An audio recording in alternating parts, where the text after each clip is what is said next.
It would take just 2 wins for Purdue to have a better season in 2025 than they had in 2024. Let's take a look at what that projected record is going to be. Again, a disastrous season last year. Before we get to the projections for this year, let's look back at the projections from the last 4 years. In 2021, this team projected to go 5-7. They went 8-4, had a pretty good year. And then in 2022, we projected them to go 8-4. They went 8-4. And when I say projections, again, this is with our projected record formula. These are not our actual predictions. It's the same formula that you're going to see here in just a second. Again, it's a mathematical formula. No human element here. No actual predictions. In 23, the projection had them at 6-6. They went 4-8. Last year's projection was 5-7. They went 1-11. So in 21, again, better than the projection. 22, right on the money, and then under the projection the last 2 years, and pretty significantly last year, 4 games. 4 games under a 5-7 projection. Yeah, that's pretty bad. So again, here's the schedule. This is the scale that we use. Purdue is in tier 6. That's the bottom tier for Power 4 teams, which means if they play another tier 6 team, it's a 50-50 game. That's going to be in the white. If they get a team that's a tier ahead of them at home, then it actually becomes a 50-50 game. If they have to play that game on the road, then it drops to 30-39, and that's kind of the way this works. So you've got one easy win here, Southern Illinois. We expect Purdue to roll in this one. Again, they played Indiana State last year, an FCS team. They won that game easily, even as bad as they were. So that's your one win that you can pretty much, I would say, count on. Ball State's a game that Purdue should have a great shot at winning. I think they'll be double-digit favorites here in the opener. It's a MAC team. It's not a guaranteed win, but it's still one that Purdue should be able to get. And that's really about it. Everything else, they're going to be underdogs, or they're going to be maybe in some toss-up games.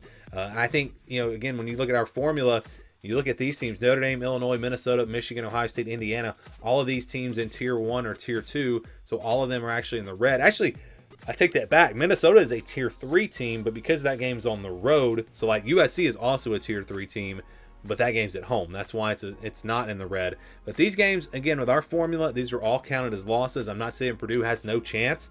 Again, I would say maybe they've got a chance against Indiana late in the year.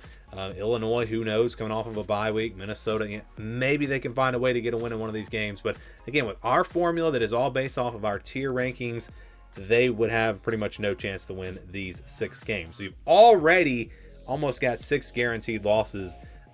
That's pretty rough. So we go now to games in the yellow, actually in the orange first. Washington. So Washington on the road, team that's a couple of tiers above them. Means they would have a 20 to 29% chance of winning this game. Means they're going to be probably a double-digit underdogs against Washington on the road. And USC as well. So USC and Washington both in the orange. Again, USC is tier 3, Washington's tier 4, but Washington is on the road. That's why they're in the same category. And then we've also got Northwestern here in the yellow. This is one where Purdue maybe has a shot. I think they'll be about a touchdown underdog. Northwestern not going to be a great team either, but it's on the road. That's why this one winds up in the yellow. So actually, Northwestern and Rutgers are both 1 tier above Purdue. Northwestern is in the yellow because it's on the road. Rutgers is at home. So that one actually does come out to be a 50-50 game. So that's one you can maybe get if you're Purdue playing Rutgers at home.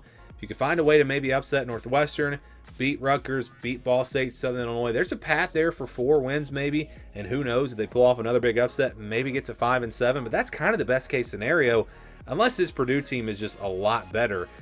Which we'll see. But again, based off of how this team played last year, we don't expect them to be really in contention to get to a bowl game with this schedule. It's just going to be tough.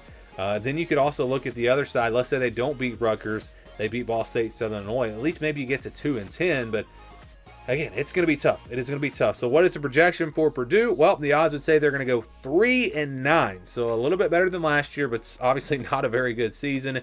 Maybe they beat Ball State, Southern Illinois, and then they win against Northwestern or Rutgers. That's kind of the way this works, and that's kind of their path, their most likely path for this upcoming season.